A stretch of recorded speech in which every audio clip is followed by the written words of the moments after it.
Hello and welcome to the Handplane Challenge, British edition. I'm Mark, your host and referee/umpire. Why am I the referee/umpire?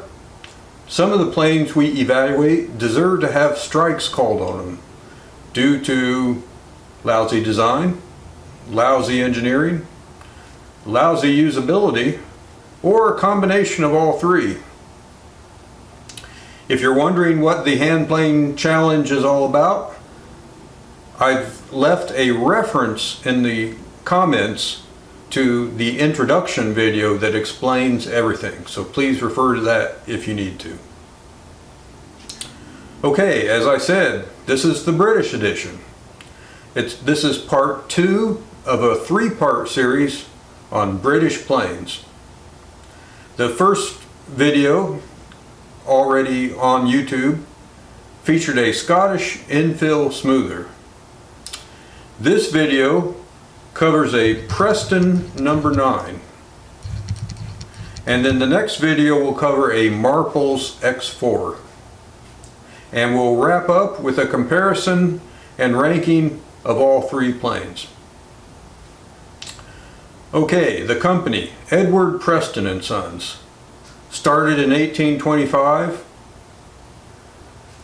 lasted for nearly, well actually a little in excess of 100 years, went out of business in 1932. Started by Edward Preston Sr., then taken over by Edward Preston Jr., and finally operated by Edward Preston Jr.'s 3 sons. So, a generational affair. By 1866, the company was selling a wide range of woodworking related tools. It would definitely be considered a full range supplier. Preston made both traditional infill planes as well as metal planes. Now, originally I thought that the metal planes were sort of a Johnny-come-lately to try to compete with the flood of Stanley planes coming into the market. However, the metal planes are found in catalogs around the turn of the century, so I interpret that as, basically direct competition to Stanley, and not necessarily a belated attempt to respond to Stanley. However, I will say that I've not been able to locate a catalog to sort of verify some of these details, so if anyone has any more information, please leave a comment below. The company fell on hard times due to the financial collapse of the Depression, and apparently also due to poor business practices of their own. Again, I don't have a very good reference for this, so if anyone else does, please chime in. The company was eventually sold in 1932 to John Raybone and Son, they of Raybone Rulers fame. The handplane business was not a good fit for Raybone, as you might expect, and it was sold to C&J Hampton in 1934. C&J Hampton later became part of the Record Tool Company. So in essence, you can sort of trace a lineage from Preston all the way up to the more modern record planes.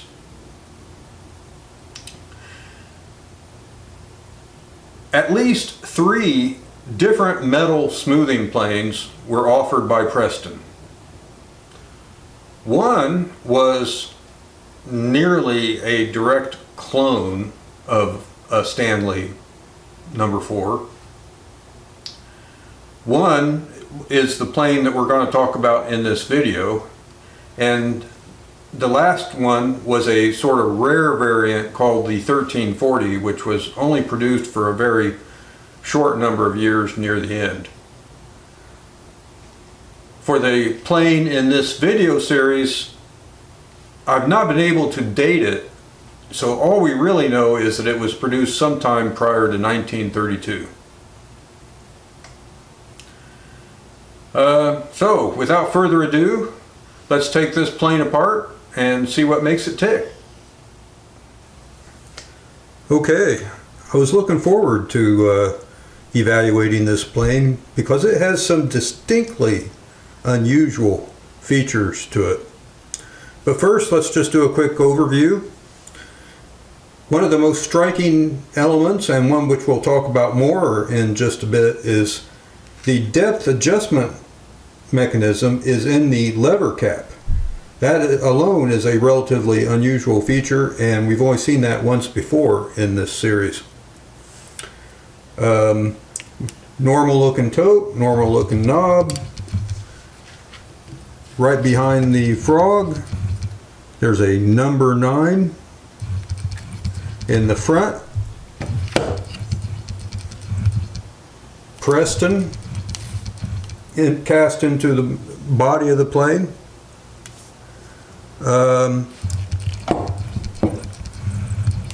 This is a smooth bottom plane, not corrugated. Let's see, so that's about all we can tell for now. Let's go ahead and start taking it apart. So we loosen this knob, we loosen this. It has an unusual way of holding the lever cap on. There's a little housing here that the bolt fits into, so you have to put it in and then slide it forward, and now that is fixed in place due to that recess in the lever cap. We've got a sort of conventional lever cap knob to tighten it down. Here's the depth adjuster on a stud in the back end of the lever cap. Got a little springy looking thing here. Here's the cutter and cap iron. Cutter is distinctly custom for this because of the fact that the depth adjustment mechanism operates here. The plane iron has to be short so that it clears the working end up here. So you can't just slap any old Stanley plane iron in there. Not even sure it would fit if you did. Okay, now we come to the frog. It does indeed have an adjustable frog. There's a frog adjustment screw right there. And let's go ahead and take that frog off.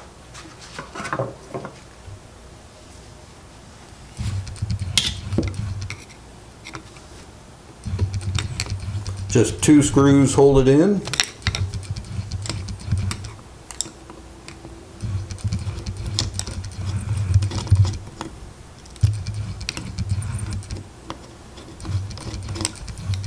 Pretty easy, he says.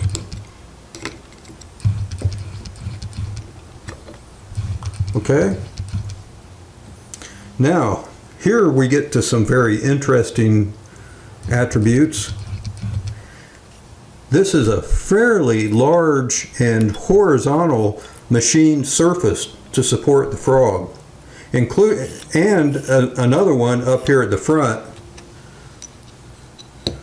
One supports this, the big one here mates up with this machined surface. The smaller one down here at the sole mates up with this part. That is a very good, that's almost bedrock-like. And in fact, it very closely resembles a Sergeant Shaw's patent plane in the fact that it's horizontal and has a fairly large machined surface.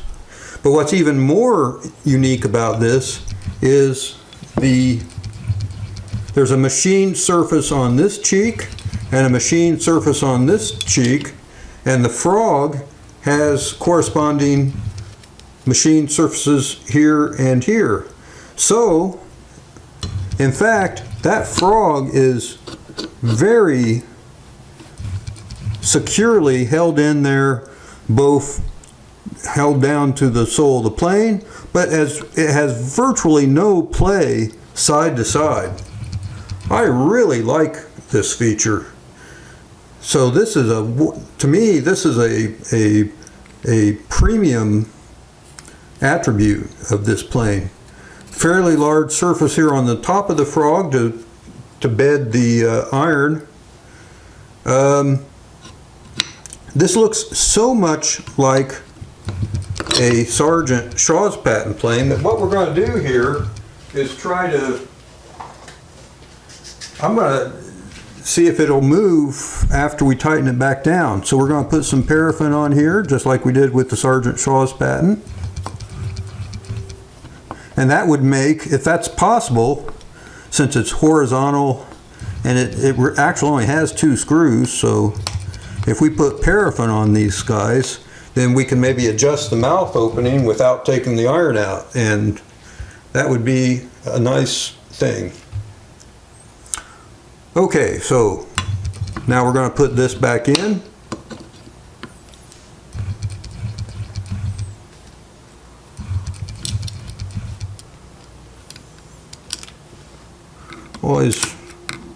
Always a little tough to, my fingers just aren't small enough.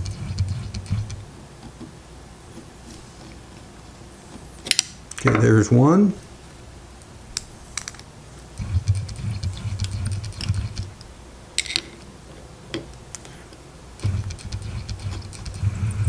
And there's the second.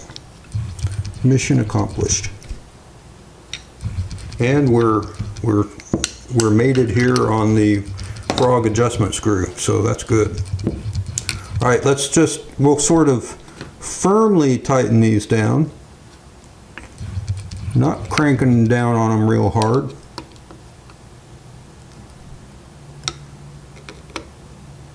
Okay. Okay, moving back towards the top, here is one feature that is not so premium about this plane. This lever, the cap iron, or the plane iron I should say, has an extremely wide slot in it relative to the diameter of the bolt. This actually makes it extremely difficult.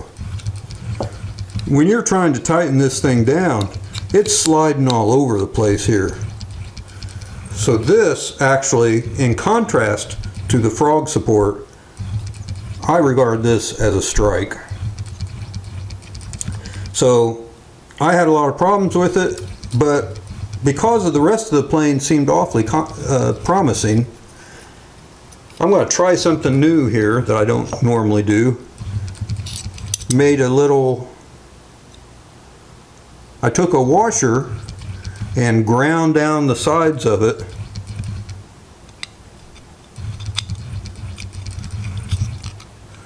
And we'll see if that helps things stay aligned as we're adjusting the cap iron here. Okay, we go for a pretty small one. Indeed, it's staying in place a lot nicer than it was before. Let's move that back just a tiny bit. Yeah, that's a distinct improvement.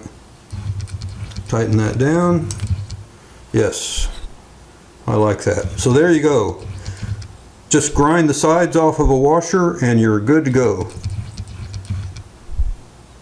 Okay. Now that goes back in here like this, slides over there.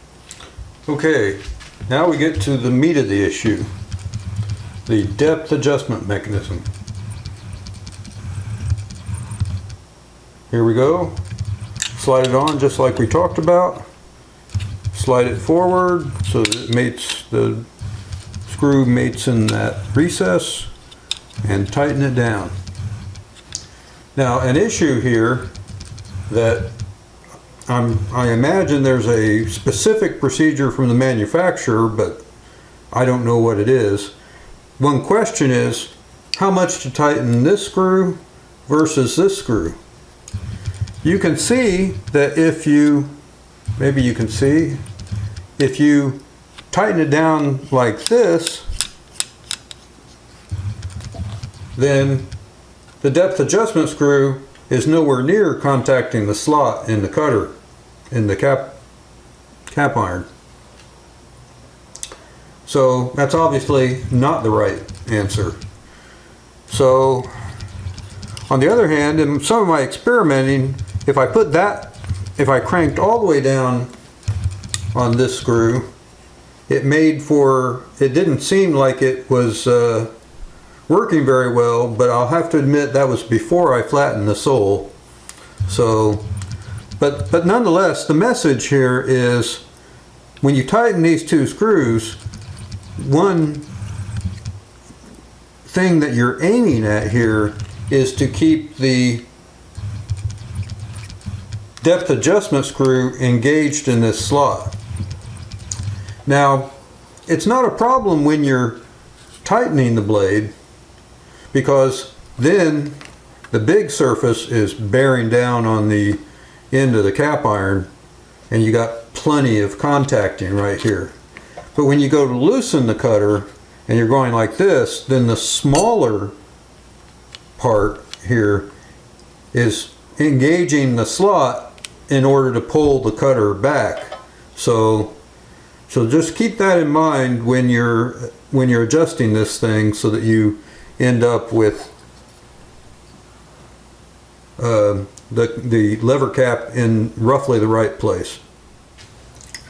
So that depth adjustment mechanism seems to work adequately. Normally I'm not that enthusiastic about lever cap arrangements.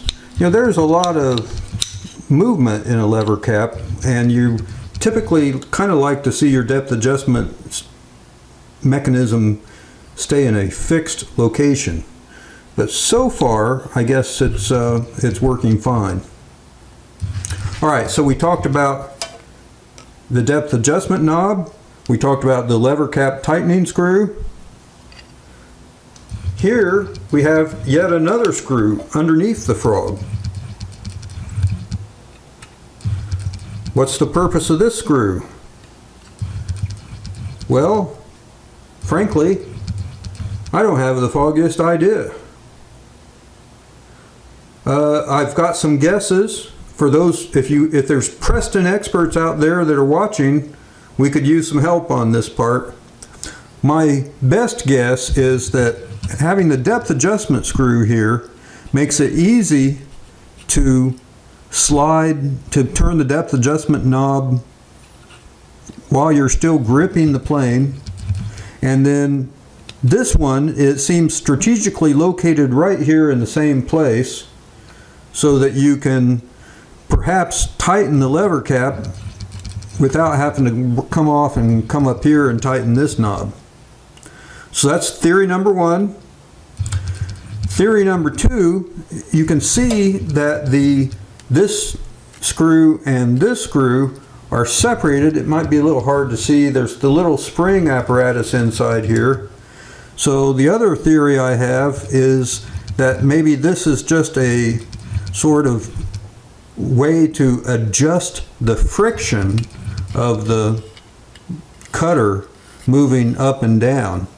You use this screw to tighten the lever cap and exert force down here as a lever cap should, and then you perhaps use this screw to adjust the friction so that you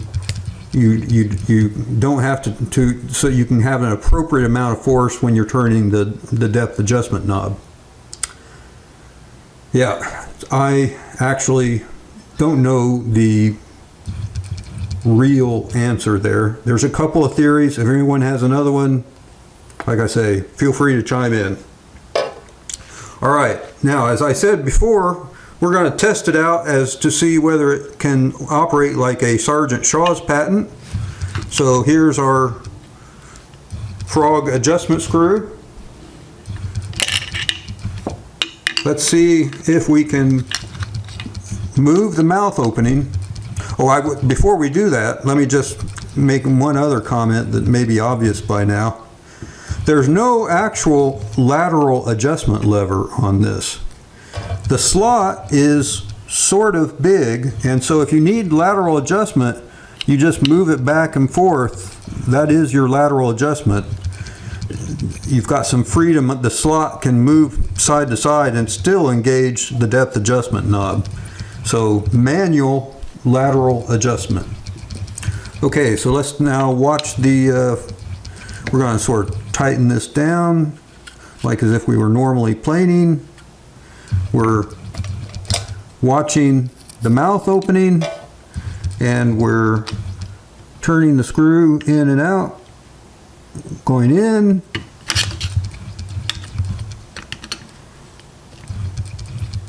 backing up. That seems to be working. So indeed, it seems to have some functionality.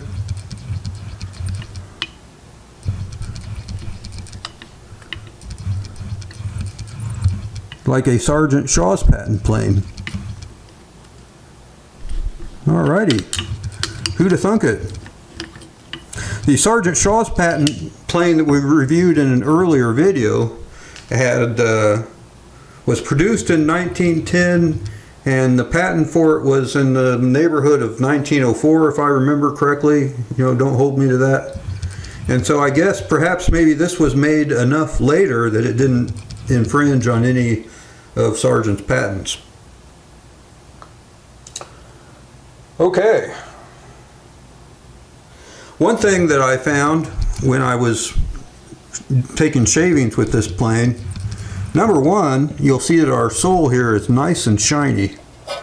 That's because when I was working with the plane, I had a heck of a time getting a good shaving, and when I held a straight edge up to the sole, you could basically have the ruler contacting here and here, and you could walk underneath the mouth just about. It had a serious arc on the bottom of the sole, and that's why it wasn't working worth a toot. So got that taken care of. I don't know if that was there when it was new or somebody did that later. I don't know, but I got it fixed, and as we'll see in a bit, it now works extremely much better. The other issue that I found with the rest of the plane, this side looks to be, the left side, looks to be pretty perpendicular to the sole. The right side is not. When you look at the casting, you can see that this side is pretty thick. This side is not nearly so thick. So the question is, was it that way when it was new? Or did someone grind on the right side of the sole to try to adjust it? Maybe they thought it wasn't at right angles and it really was, and they wanted to make it into a shooting plane. So whether it was that way new or whether some subsequent owner boogered it up, I don't know. So I'm going to give Preston the benefit of the doubt and say that because of that the subsequent owner boogered it up, because if that was that way new, then that would be not very high quality in terms of castings. All right, there you have it.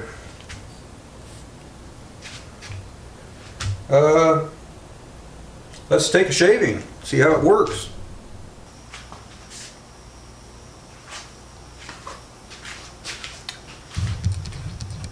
This plane provides a good lesson in not letting your biases run away from you. At first I thought, well, this is just another crappy plane made by a manufacturer in its declining years because it's getting grossly outcompeted by Stanley.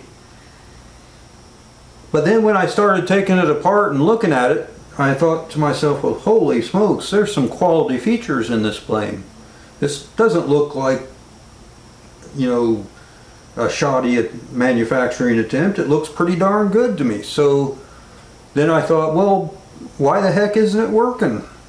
And that's when I discovered the arc in the sole of the plane, which of course is not make it not going to work. So I memo to self: don't take too much for granted. Make sure you check out all attributes of a plane before you render any judgment. Alrighty then, so here we go. Oops, a little light on that depth. Try her again.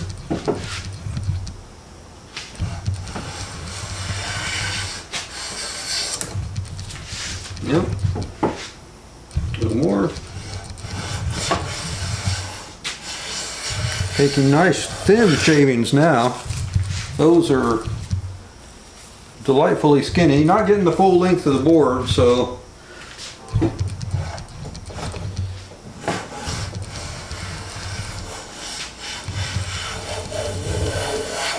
mesmerized by the shavings. All right, break, snap out of it.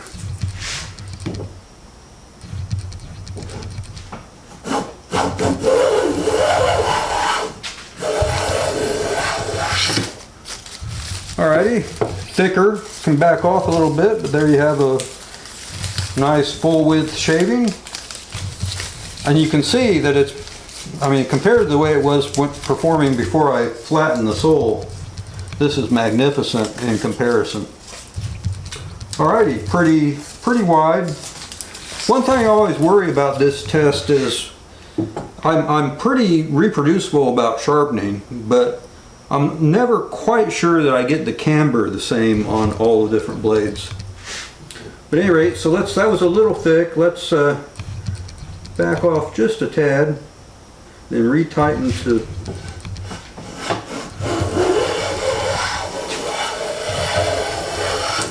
see there.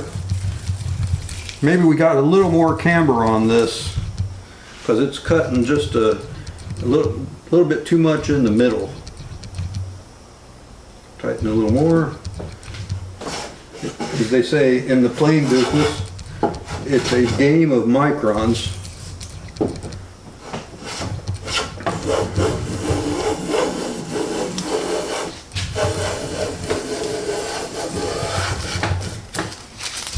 Yeah, it's certainly working as good as the other planes.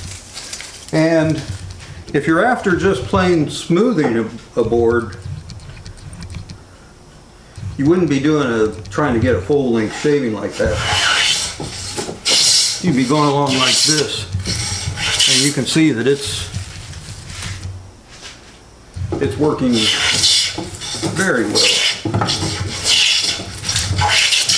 But mesmerized, snap out of it.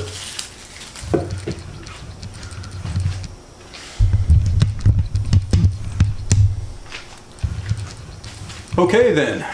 There you have it. That's a pretty darn decent plane. We're not going to do a full conclusion because this is only part 2. We're going to compare all 3 planes to each other. But the only real strike that I found was that part about the extra wide slot in the cutter. And we've fixed that. That was actually a nice repair. Made it much easier to tighten the cap iron to the cutter.